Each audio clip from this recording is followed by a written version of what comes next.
เราจะไปซื้อสุดยอดตู้แอมที่ผมมั่นใจเลยว่าเสียงคลีนดีที่สุด Morgan Two Rock อันนั้นน่ะดีแต่ถ้าในงบนี้มันเหมือนอาจจะรู้สึกว่านี่ยกได้อะถ้าเกิดใครแบบว่าเป็นแก๊งเครื่องเสียงจะรู้อยู่แล้วว่าถ้ายกทวินแบบนี้นะแขนหักหลังหักแน่นอนแต่ว่า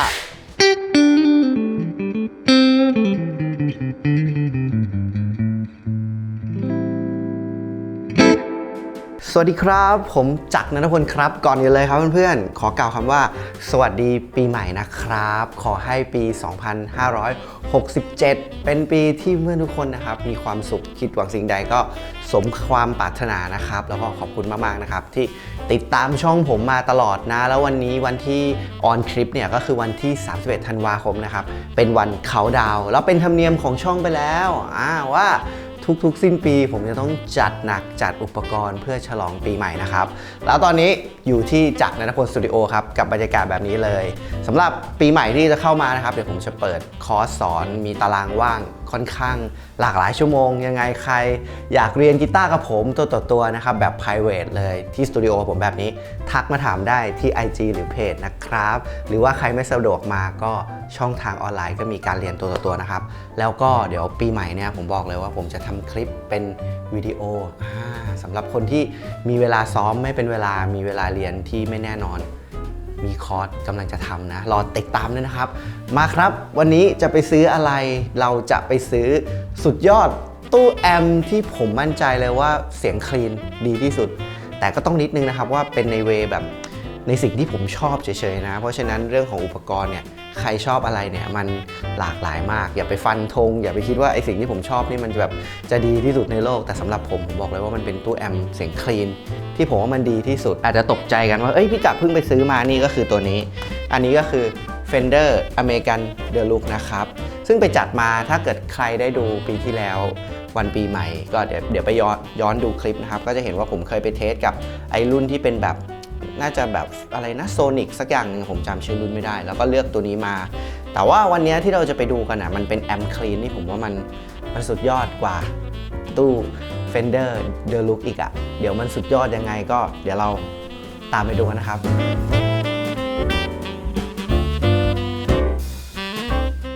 เดี๋ยวจะพาเพื่อนๆไปที่ CT Music นะครับที่ไป CT Music บ่อยหรือว่าวันนี้ต้องไปซื้อที่ CT เนี่ยไม่ใช่อะไรนะครับเพราะว่าที่ CT เนี่ยเขามีของขายเยอะในการไปครั้งนึงเนี่ยผมก็รู้สึกว่าไปที่ CT คุ้มค่าดีเพราะว่าจะได้ไปดูอย่างอื่นด้วยแล้วที่สำคัญนะครับก็จะได้ไปดูเจมส์ไทเลอร์ด้วยช่วงนี้แบบเกี่ยวกับเจมส์ไทเลอร์นี่คือว้าวุ่นมากนะก็จะเห็นว่าผมได้ทำคลิปเปิดกลุ่มของที่ CT ไปแล้วก็เทสเสียงไปแล้วแต่ว่ายังมีอีกหลายๆสีที่ผมยังไม่ได้ไปดูนะซึ่งที่ CT เนี่ยเขาสต็อกเจมส์ไทเลอร์แน่นมากก็วันนี้นอกจากจะไปจัดไอตู้แอมสุดยอดเสียงคลีนที่ผมชอบที่สุดเนี่ยเดี๋ยวเราจะได้ไปดูเจมส์ไทเลอร์แล้วก็ไปลองเจมส์ไทเลอร์สีอื่นๆด้วยโอเคเดี๋ยวตามไปดูกันครับ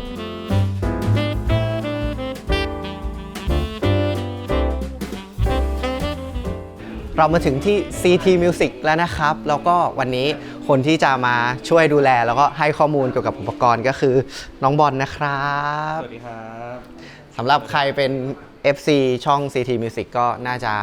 เห็นบอลบ่อยๆพี่ก็ติดตามอยู่แล้วก็นอกจากข้อมูลแน่นแล้วฝีมือร้ายกาจมาก โอเควันนี้จะมาจัดตู้แอม1ตู้แต่ว่าจริงๆเฉลยก่อนที่จะมาซื้อเนี่ยไม่ได้ซื้อใช้งานเองแต่ว่าจะมาซื้อให้น้องชายคนหนึ่งวันนี้ก็พาเขามาด้วยซึ่งคอนเซปต์คือเขาจะเปิดร้านเหมือนเป็นร้านแบบผับไปเลยอย่างเงี้ยครับก็อยากได้ตู้แอมที่แบบไฮเอ็นหน่อยมีคุณภาพดีแล้วก็มีกำลังวัตต์ที่ดังพอเพราะฉะนั้นวันนี้เราจะมาซื้อ Fender Twin Reverb ครับนี่ครับเพื่อนๆทางฝั่งขวามือนะครับเดี๋ยวให้ตากล้องเข้ามาใกล้ๆจริงๆเนี่ยที่ผมใช้ที่บ้านใช่ไหมมันเป็น Fender Deluxe Reverb ก็ไอ Deluxe Reverb มันก็มีความใกล้เคียงกับ Twin Reverb เนี่ยแหละแต่ที่ไม่ให้ซื้อ Deluxe Reverb เพราะว่าถ้าเป็น Deluxe Reverb ความดังมันจะไม่ได้แล้วพอเวลาความดังไม่ได้มันก็จะพังเพราะว่าเวลาเราไปเล่นจริงๆเนี่ยถ้าเปิดดังตลอดมันเหมือนแบบโอเวอร์ฮีทอยู่ตลอดต้องใช้กำลังเยอะใช่ก็เลยคิดว่าเฮ้ยในงบที่น้องเดี๋ยวแนะนำนิดนึงครับต้องยอดครับเชิญหน่อยครับ ร้านที่จะเปิดที่สุพรรณก็น่าจะเปิดช่วงประมาณกุมภานะครับผมชื่อร้านว่าพิกเซลครับผมก็จะมีในส่วนการแสดงก็จะมีดีเจและดนตรีสดเป็นแบรนด์นะครับผมเลยให้พี่จักรเนี่ยแนะนำเรื่องตู้แอมได้แล้วเดี๋ยวเผื่อเพื่อนๆนักดนตรีดูอยู่เดี๋ยวอาจจะมีการหาวงดนตรีไปเล่นด้วยถูกต้องครับเดี๋ยวยังไงใครสนใจลองคอมเมนต์ใต้คลิปนี้ได้นะว่า หรือว่าใครเป็นวงที่อยู่แถวสุพรรณลองคอมเมนต์ดูเผื่อแบบว่ามีอะไรไปอาจจะมีการออดิชั่นด้วยใช่ครับผมโอเคแล้วก็จากคอนเซปต์ยอดเขาบอกอยากได้แบบสุดซึ่งขอแบบไม่เกินแสนก็เลยดูแล้วว่าถ้าเราไปฝั่งบูติกพวกที่เป็นแบบมอร์แกนทูร็อกอันนั้นน่ะดีแต่ถ้าในงบนี้มันเหมือนอาจจะรู้สึกว่าเราได้วัดที่ไม่เยอะพอเวลาใช้งานจริงอย่างที่พี่บอกมันอาจจะมีความแบบพังง่ายเพราะว่ามันเหมือนมูดวอลลุ่มมัน10เราเปิดเต็มตลอดมันจะเหนื่อยมันจะเหนื่อยก็เลยรู้สึกว่าในงบเท่านี้แล้วถือว่าเป็นแอมที่แบบโอเวอร์ออลที่สุดยกให้ Fender Twin Reverb เรื่องความดังยอดไม่ต้องกังวลเลยเดี๋ยวเวลาที่แอมไปอยู่ที่ร้านเนี่ยอาจจะต้องบอกนักดนตรีว่าช่วยเบาหน่อย เพราะว่าดังลั่นแบบกระหึ่มแน่นอนเดี๋ยวไม่รบกวนยอดแล้วเดี๋ยวยอดรออย่างเดียวได้ครับรอจ่ายตังค์โอเครอแล้วเดี๋ยวงั้นเรามาคุยกันต่อเล่าสเปคให้ฟังหน่อยครับว่าไอ้ Twin Reverb สเปคยังไงบ้างครับจริงๆ Twin Reverb นะครับก็ชื่อชัดเจนอยู่แล้ว Twin Reverb 65แต่จริงๆวัตต์เขาเป็น85วัตต์หลอดนะครับดอกเป็นดอก12นิ้ว2ดอกนะครับก็คือแล้วด้วยเป็นวัตต์หลอดเป็นแอมป์วัตต์หลอดคือมันจะมีความแบบเต็มกำลังมากคือปล่อยศักยภาพได้เต็มที่มากแต่มันก็มีทั้งข้อดีข้อเสียของมันซึ่งวันนี้ที่เราเห็นแอมอยู่2ตัวเนี่ยลักษณะดีไซน์มีความคล้ายกันมากนะครับตัวนั้นก็คือจริงๆมันคือ Twin Reverb แหละแต่จริงๆมันคือโทนมาสเตอร์Twin Reverb ใช่อันนี้เขาน่าจะออกมาสัก 2-3 ปีอย่างที่เดี๋ยวช่วยขยายความที่บอลบอกข้อเสียอย่างเดียวเลยหลักๆเลยนะหนักแบบยกไม่ได้อะเนี่ยผมยกไม่ได้เลยเพราะว่าปวดหลังแต่ตัวเนี้ยเดี๋ยวสาธิตให้ดูว่านี่ยกได้อะถ้าเกิดใครแบบว่าเป็นแก๊งเครื่องเสียงจะรู้อยู่แล้วว่าถ้ายกทวินแบบนี้นะแขนหักหลังหักแน่นอนแต่ว่าตัวนี้เขาทำมาใหม่เป็นในเจนของโทนมาสเตอร์ซึ่งก็มีทุกรุ่นเลยดีลักรีเวิร์บก็ทำแล้วก็ทวินรีเวิร์บก็ทำแล้วเหมือนเบสแมนก็ทำที่เป็นตัวใหญ่เขาก็จะตัดหลอดออกหรือว่าเป็นแอมป์ดิจิตอลแล้วก็มีสปีกเกอร์ซิมเท่ากับว่าไม่ต้องจ่อไมค์ก็ได้เดี๋ยวผมขึ้นอินเสิร์ตให้เพื่อนๆดูแล้วมันแตกต่างกันเยอะไหมถ้าตัดเรื่องน้ำหนักออกถ้าตัดเรื่องน้ำหนักออกจริงมีดีเทลเชิงลึกที่มันต่างกันนะครับจริงๆเราจะไม่โฟกัสว่าอะไรดีกว่ากันจริงๆแล้วแต่การใช้งานของแต่ลักษณะถ้าอย่างที่น้องยอดเนาะที่กำลังหาแอมที่เอาไว้ใช้ออกสเตจต้องการ power full เต็มที่เปิดได้ไม่กลัวตอบโจทย์ต้องTwin Reverbของจริงยังไงก็เสียงธรรมชาติกว่าเพราะว่าเขาคือแอมป์หลอดที่เป็นออริจินอลเป็นตำนานนะครับส่วนโทมาสเตอร์เนี่ยจริงๆของเขาก็ดีนะจริงๆเขาใช้แบบต้องเรียกเขาว่าเหมือนแอมโมเดลลิ่งก็คือเป็นทุกอย่างที่ทำให้คล้ายTwin Reverbที่สุดแต่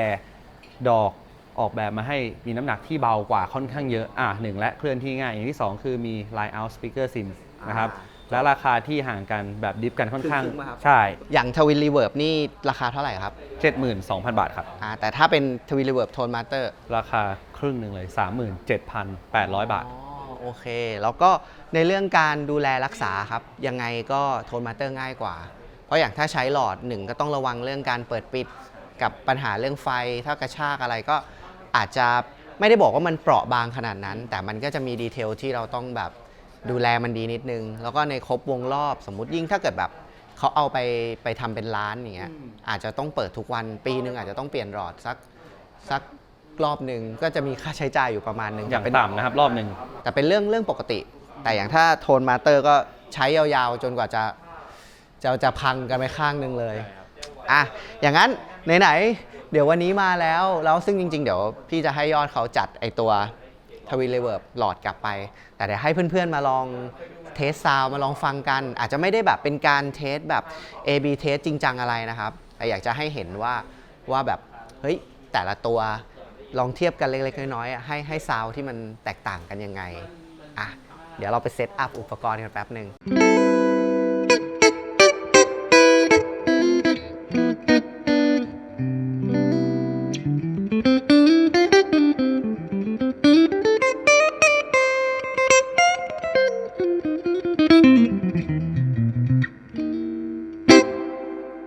อันนี้ผมเทสกับที่เป็นตัว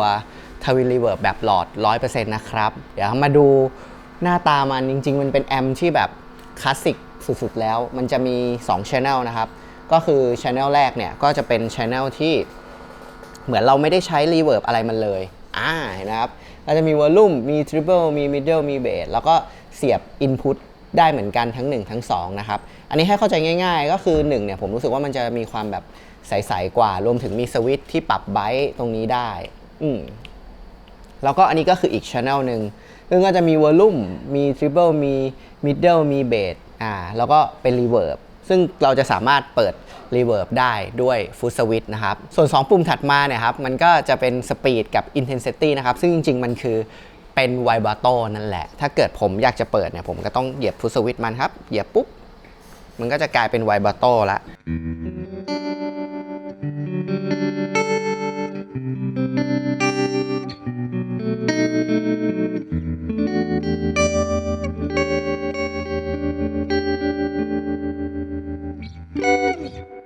ทวินรีเวิร์บเนี่ยผมชอบมากคือเสียงรีเวิร์บมันค่อนข้างแบบไพเราะมากๆอันนี้เราเปิดรีเวิร์บอยู่ประมาณแค่เบอร์3นะเดี๋ยวลองแบบมิดเปิดเบอร์10ไปเลยลองฟังกันดู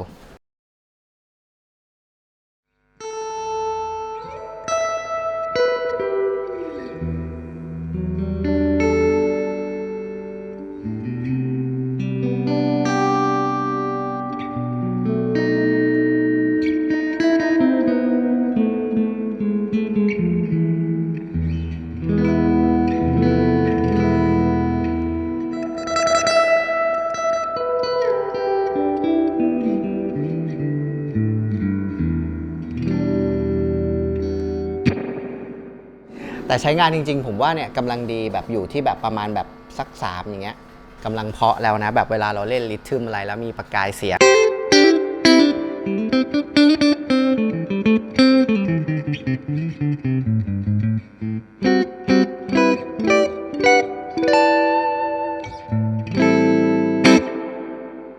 ประมาณนี้นะครับแล้วจริงๆเนี่ยที่เราเทสกันผมเปิดวอลลุ่มไว้ที่4แล้วทุกอย่างแฟลตหมดเลยนะครับ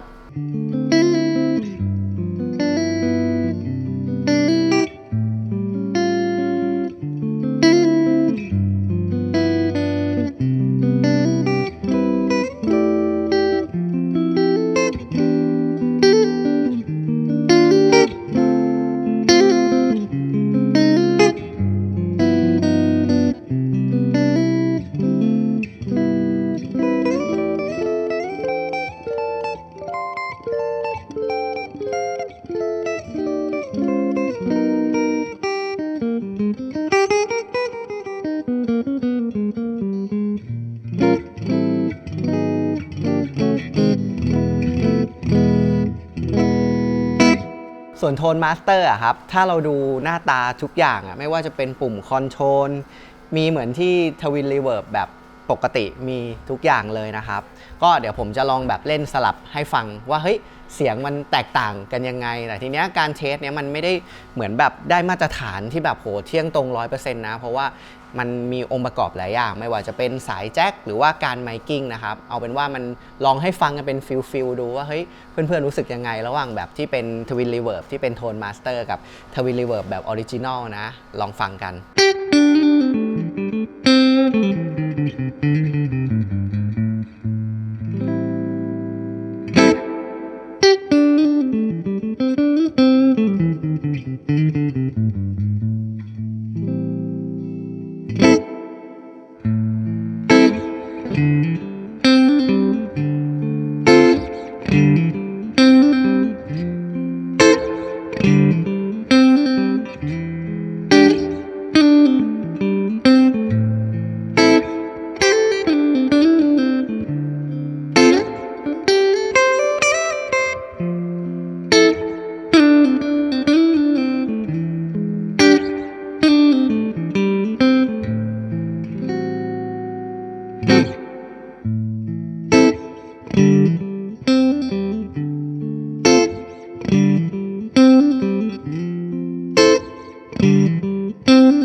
อนที่ผมใช้แบบพวก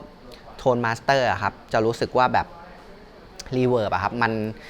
ความฉ่ำเนี่ยมันฉ่ำไม่เท่าตัวไอ้ทวินรีเวิร์บธรรมดานะครับอย่างเมื่อกี้เราเปิดประมาณแบบ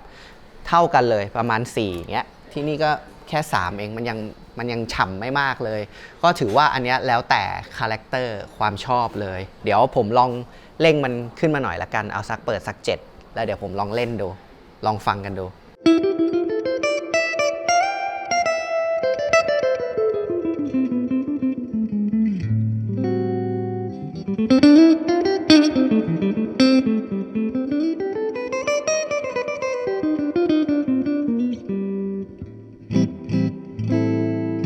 โอเคครับก็ถือว่ารีเวิร์บเขาเนี่ยเราเร่งขึ้นมามันก็พอที่จะทดแทนชดเชยกับตัวทวินรีเวิร์บแบบที่เป็นหลอดได้นะครับอันนี้ไม่มีอันไหนดีกว่ากันนะครับก็ต้องอย่าลืมว่าตัวนี้ราคา 70,000 กว่าบาทแล้วก็น้ำหนักค่อนข้างหนักถ้าเกิดแบบเพื่อน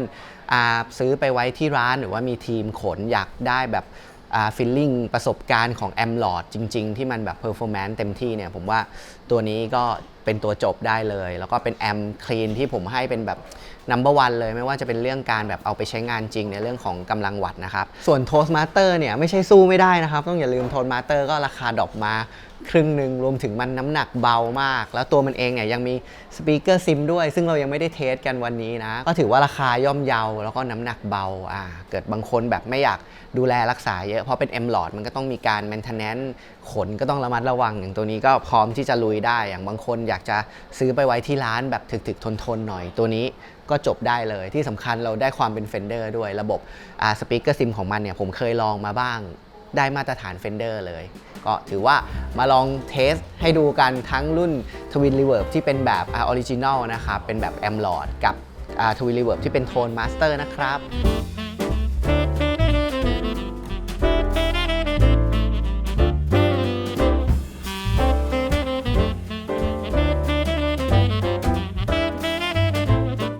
เรียบร้อยครับตอนนี้ก็น้องยอดจ่ายตังค์เรียบร้อยแล้วก็ขอแสดงความยินดี สบายใจแล้วพี่ ฉลองปีใหม่ด้วยนะครับ โอเคครับก็